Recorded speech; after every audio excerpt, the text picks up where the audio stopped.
Bismillahirrahmanirrahim. Assalamualaikum warahmatullahi wabarakatuh. Para hadirin sekalian, di sini saya akan mempresentasikan hasil artikel ilmiah non-penelitian saya yang berjudul Peran Keuangan Islam dalam Pemenuhan Kebutuhan Sosial. Dalam era globalisasi ini, peran keuangan Islam dalam pemenuhan kebutuhan sosial menjadi topik yang semakin relevan dan menarik perhatian. Keuangan Islam tidak hanya menjadi alternatif, tetapi sebuah paradigma yang memberikan landasan bagi pembangunan ekonomi yang berkeadilan dan inklusif.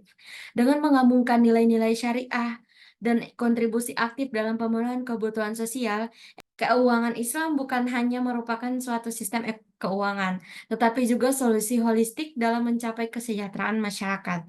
Artikel ini akan menjelajahi dampak terkini keuangan Islam dalam pemenuhan kebutuhan sosial. Sering berkembangnya pasar keuangan syariah, kita dapat menyaksikan peran keuangan Islam yang semakin berkembang dan kontribusinya yang positif dalam menciptakan ekosistem ekonomi yang berkelanjutan. Dengan menyajikan artikel ini, tujuan saya adalah memberikan wawasan mendalam tentang peran keuangan Islam dalam pemenuhan kebutuhan sosial. Melalui analisis konsep, dampak terkini, dan studi kasus, saya akan menjelajahi bagaimana keuangan Islam mampu menjadi katalisator perubahan positif dalam masyarakat modern yang dinamis. Selanjutnya, masuk ke pembahasannya, konsep lembaga keuangan Islam dalam sejarah Islam. Yang pertama, lembaga keuangan di zaman Rasulullah SAW. Rasulullah SAW menjalankan beberapa program, yaitu pertama, mendirikan masjid yang diberi nama Masjid Kuba, yang berfungsi selain tempat ibadah juga sebagai sentral keuangan kaum muslimin. Kedua, membentuk lembaga persatuan antara kaum muhajirin dan kaum ansor. Ketiga, pembangunan masjid yang begitu besar, yaitu Masjid Nabawi, yang menjadi pusat sentral pemerintahan. Selanjutnya, lembaga keuangan zaman Khulafa ar-Rasyidin. Pada masa Khulafa ar-Rasyidin, kesejahteraan masyarakat yang sangat serius diperhatikan dengan memfungsikan secara maksimal pendapatan dan penerima pada Baitul Mal tersebut. Posisi Baitul Mal pada era itu sebagai sebuah kebijakan fiskal dalam perekonomian umat pada saat itu. Bahkan, Baitul Mal memiliki peran strategis dalam perekonomian negara. Selanjutnya, pembahasan dasar keuangan dalam Islam. Dalam pandangan Islam, Allah telah menciptakan alam semesta untuk kepentingan seluruh umat manusia. Allah telah membuat sumber daya alam ini bagi manusia dengan bertanggung jawab menggunakannya, membentuknya, dan merubah bentuk kebutuhannya. Segala sesuatu yang dilakukan oleh manusia pada prinsipnya adalah untuk pemenuhan kebutuhan hidupnya di dunia. Namun, hal dalam pengolahan ekonomi dan keuangan perlu adanya dasar-dasar yang sesuai dengan nama masyarakat dan agama. Hal ini sesuai dengan prinsip dan tuntunan agama Islam. Di dalam Islam, sumber prinsip ekonomi dan keuangan Islam adalah syariah. Syariah adalah prinsip yang terungkap dan ini menjadi acuan prinsip keuangan dalam Islam. Sebagai contoh, prinsip atau teori permintaan yang menyatakan bahwa harga dan permintaan atas barang-barang tersebut adalah saling mempengaruhi.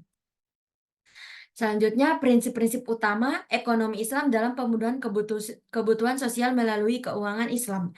Yang pertama, prinsip tauhid. Dengan prinsip tauhid dalam kaitannya dengan hablu minallah merupakan prinsip usaha ekonomi yang mendatangkan keuangan sangat besar.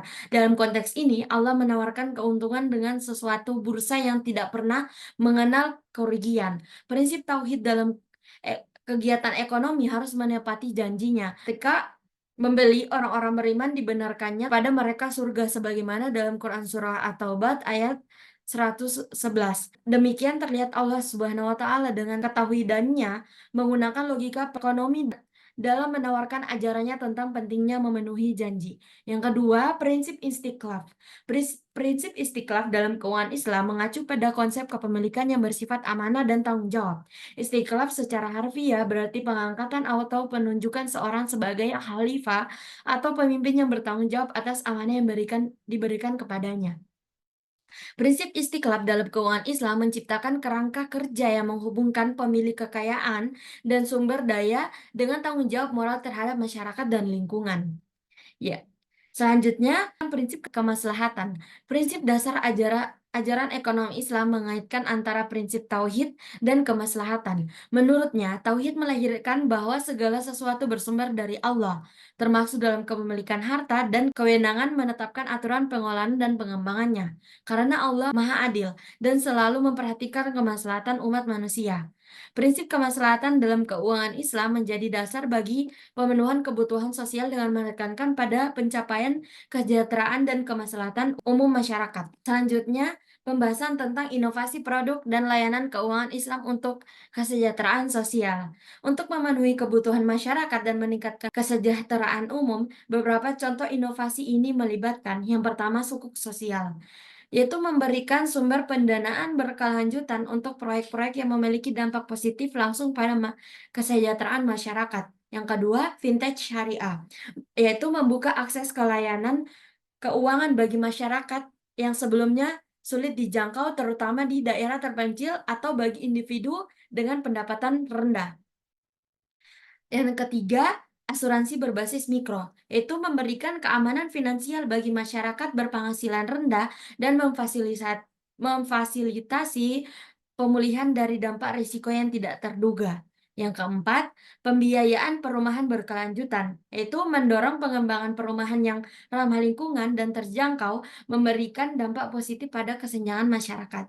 Yang kelima, crowdfunding sosial syariah, yaitu meningkatkan partisipasi masyarakat dalam inisiatif kesejahteraan sosial dan memfasilitasi pendanaan proyek-proyek berbasis kebutuhan.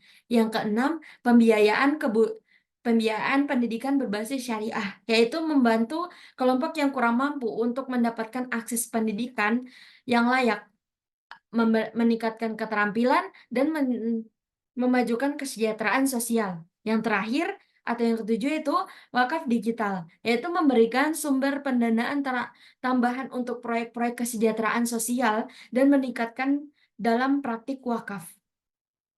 Kesimpulan yang dapat diambil dari pembahasan di atas yaitu konteks pemenuhan kebutuhan sosial, peran keuangan Islam menonjol sebagai pilar utama dalam membentuk masyarakat yang adil dan berkeadilan. Prinsip-prinsip seperti zakat, infak, dan sedekah menjadi fondasi yang kuat untuk redistribusi kekayaan dan pemberdayaan mereka yang membutuhkan. Keuangan Islam tidak hanya menghindari praktik riba, tetapi juga mendorong investasi berkelanjutan yang memberikan dampak positif jangka panjang pada masyarakat. Dengan menekankan tanggung jawab sosial dan inklusif ekonomi, sistem keuangan ini menciptakan lingkungan yang mendukung kesejahteraan kolektif. Oleh karena itu, peran keuangan Islam tidak hanya terbatas pada aspek finansial, tetapi lebih merupakan instrumen yang secara aktif berpartisipasi dalam membentuk struktur sosial yang berlandaskan nilai-nilai keadilan dan solidaritas. Mungkin hanya ini yang bisa saya sampaikan. Mohon maaf bila ada kesalahan.